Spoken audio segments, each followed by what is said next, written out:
Hello বন্ধুরা, মোহন simple blog YouTube চ্যানেলে সবাইকে স্বাগত। আজকে আরো একটি ভিডিও নিয়ে তোমাদের সামনে হাজির হলাম। তোমরা দেখতেই পাচ্ছ জলের ট্যাঙ্ক।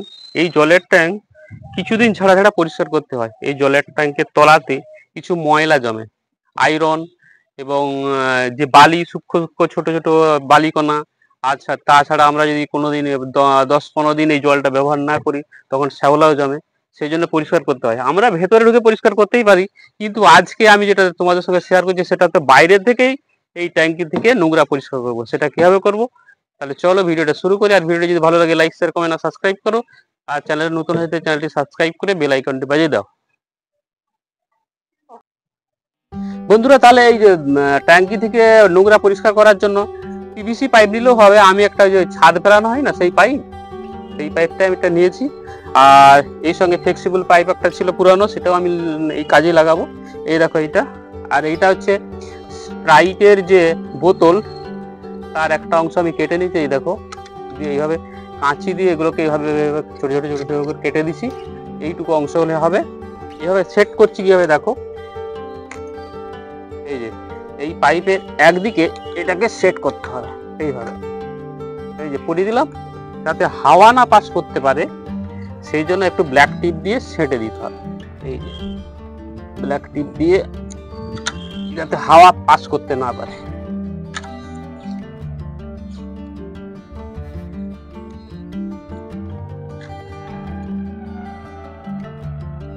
ব্যাস, এই যে সেট হয়ে গেল।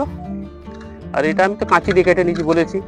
এইটা যখন ট্যাঙ্কির ভেতরে প্রবেশ করাবো তখন এই যে তলাতে এইভাবে হবে। দেখো এইভাবে এটা সেট হবে। ভিতরে সমস্ত নোংরা আবর্জনা এর ভেতর দিকে হয়ে বেরিয়ে যাবে। পাইপটার অপোজিট সাইডে এই যে ফ্লেক্সিবল একটা পাইপ, এটাকে এখানে পরাতে হবে। গরম করার দরকার নেই, সহজেই পরানো হয়ে যাচ্ছে। পরিয়ে দিলাম। যদি না পরানো যেত তাহলে যে মোমবাতি দিয়ে একটু এখানটা গরম করে নিলেই হতো। এটা এদিকটাও এই ব্ল্যাক টিপ দিয়ে আমি একটু ব্ল্যাক টিপ দিয়ে দিচ্ছি, যাতে হাওয়া পাস করতে না পারে। এই যে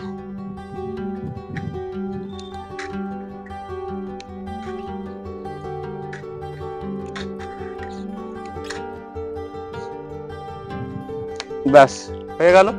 এটা যদি আমরা একটা বানিয়ে ফেলতে পারি তাহলে আর পরবর্তীকালে আর বানাতে হবে না। 3-4 মাস ছাড়া আমি ট্যাঙ্কির ভেতরে না ঢুকেই বাইরে থেকে এটা পরিষ্কার করতে পারি। তাহলে চলো এবারে কিভাবে ট্যাঙ্কিটা পরিষ্কার করছি দেখো। এই জল ভরতে হবে, আর যখন জল ভর্তি যাবে তখন এদিকটা মুড়ে দিতে হবে, সেটা আমি দেখাচ্ছি।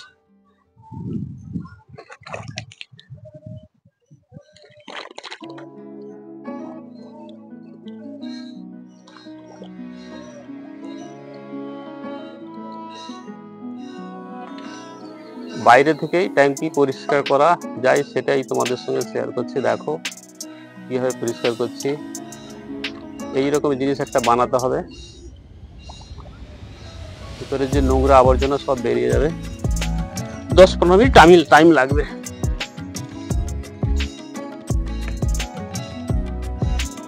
এই যে ভর্তি হয়ে গেছে, দেখো পড়ছে জল, ভর্তি হয়ে গেছে। এরপর এদিকটা মুড়ে দিতে হবে। এই দেখো, ধরো তো, এটা ছাড়বে না কিন্তু। আমি এটা ভেতরে প্রবেশ করাই ট্যাঙ্কির ভিতরে।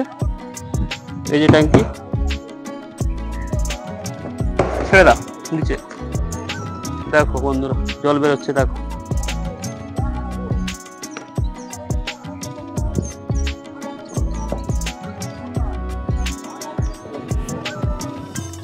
এইবারে ভেতরটাকে, যে জলটা আছে এটা একটু নাড়িয়ে দিতে হবে, তাহলে ভিতরে যত আবর্জনা আছে সব বেরিয়ে যাবে। ওই 10-15 মিনিট টাইম লাগবে।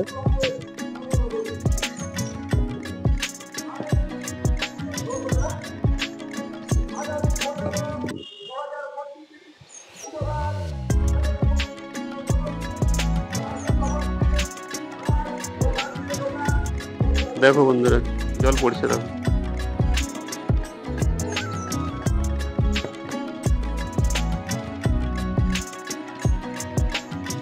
এই যখন জলটা বেরোচ্ছে তখন এই ট্যাঙ্কির ভিতরটা জলটাকে একটু নাড়িয়ে দিতে হবে যাতে নোংরাগুলো জলের মধ্যে ভেসে যায় আর এই পাইপ দিয়ে বেরিয়ে যায়।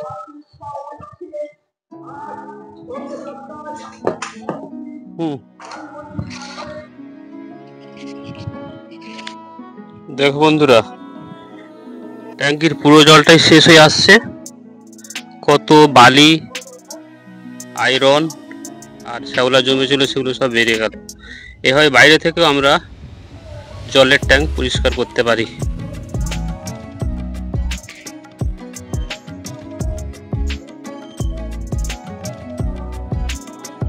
তবে এই জলটা যে স্পিডে বেরাবে এমনটা নয়, নর্মাল বেরিয়ে আসবে ট্যাঙ্কি থেকে। বন্ধুরা, এই ট্যাঙ্কির আগের অবস্থা কি ছিল সেটা একটু দেখাই তোমাদেরকে।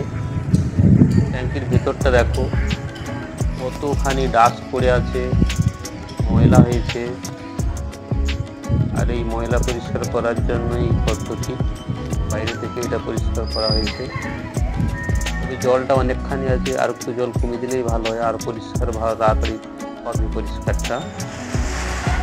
পরিষ্কারের পর দেখো ট্যাঙ্কির অবস্থা 15 থেকে 20 মিনিটের পর দেখো ভিতরে যে ডাস্ট ছিল সেটা পরিষ্কার করা হয়ে গেছে বাইরে থেকেই।